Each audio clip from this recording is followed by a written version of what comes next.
I don't care what you're protecting. If you're going to attack us, I won't hold back. Hello, welcome back to Talk My Animes, and today we're going to be covering another chapter of One Piece, chapter 1006. And in this chapter, we're going to be covering obviously what's going on and giving you a discussion and my thoughts on what's going on or what's going to happen in the future and my thoughts on the chapter.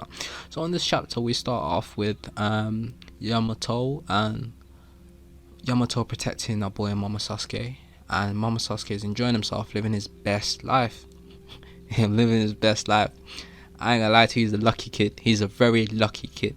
In the middle of a war, in the middle of a war, he's in a place all men dream to be, and he's enjoying himself. And I can't hate on the kid. I can't hate on the kid.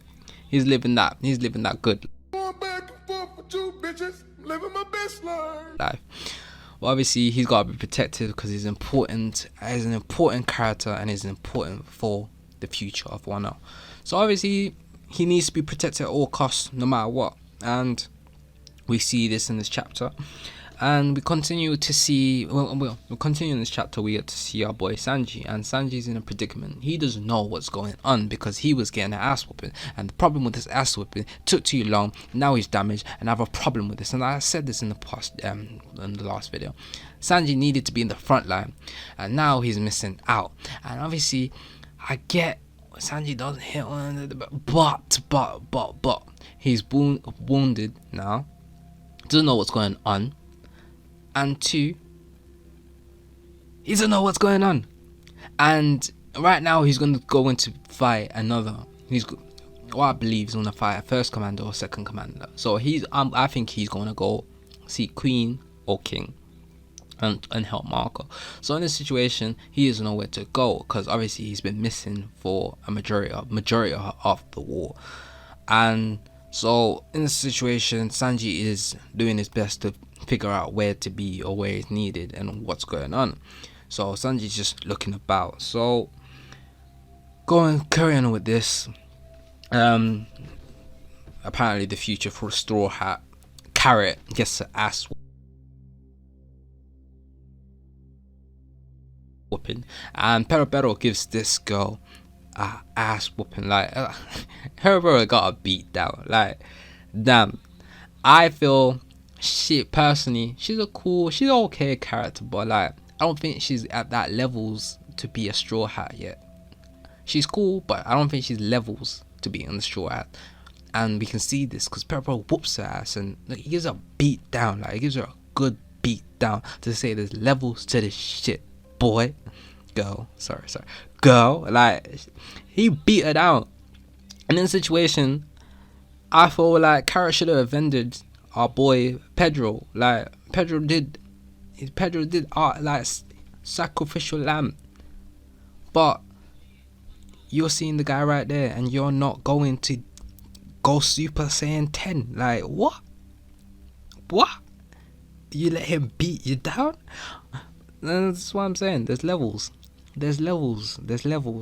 She's a cool character, but she ain't ready to be a Straw Hat yet. She's not ready. She's not at that level yet. She's a cool character, but maybe in the future. Maybe later on in the future. Level up. But right now, she ain't levels. But like, Perobero gave her a beat down, say there's levels, alright? Give her a good smack. Like, there's levels. So continuing on with this chapter, obviously the situation is that the virus is still in effect. The Queen's virus is still in effect, and Chopper and other doctors have not found a cure yet. So the situation with this is they need to find a cure as soon as possible because the alliance is struggling, and stamina running out. They're struggling, and right now it's hopeless. Like the war is not looking good for the alliance. But this is when you're not that good. You know, like when you just step through. I'm the man when I walk through.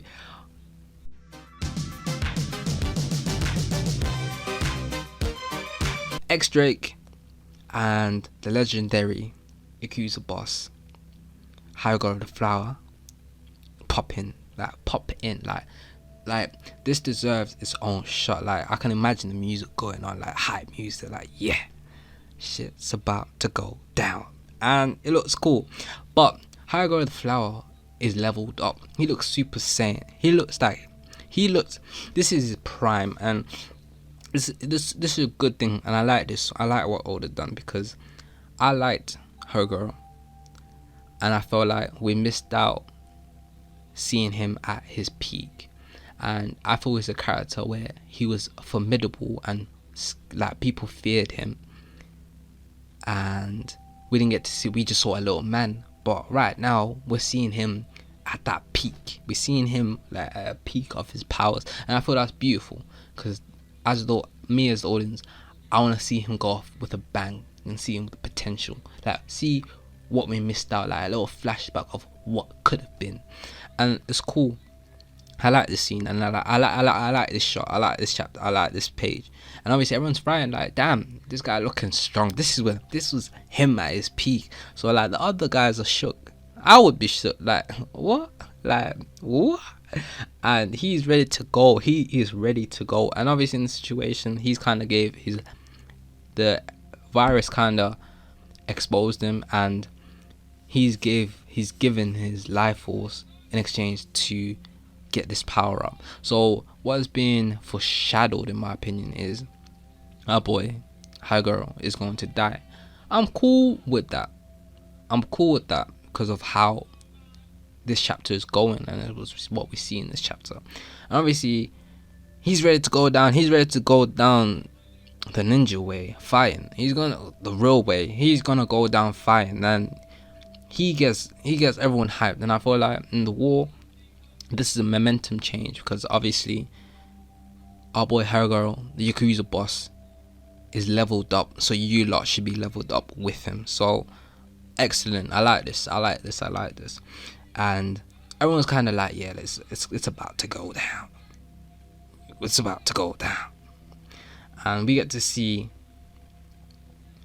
our boy Hagoro. Holy moly, fiery hairs, and I ain't gonna lie to you, that looks cool. We see the power of the Yakuza boss, and this is a key important bit. Our boy Hagoro mentions how he thinks about what could have been if Odin and him at their primes first Kaido. I ain't gonna lie to you, I believe at this, if you're talking about him at his peak, and we're talking about Odin at his peak, Odin scarring Kaido, these two fighting together, I feel they would have gave Kaido a run for his money. And I feel like because we haven't seen him, we haven't seen your Hagoro fight at his, we just seen a short man, but the way he's been talked about, he's a legendary character. And I feel like if you're gonna put Odin, he would have been like just underneath Odin, and I like that. And I feel like maybe in the past, if these two combined, they would have gave Kaido a run for his money, and I like this. Queen tries to do a little sneak attack to take our boy Hagoro, but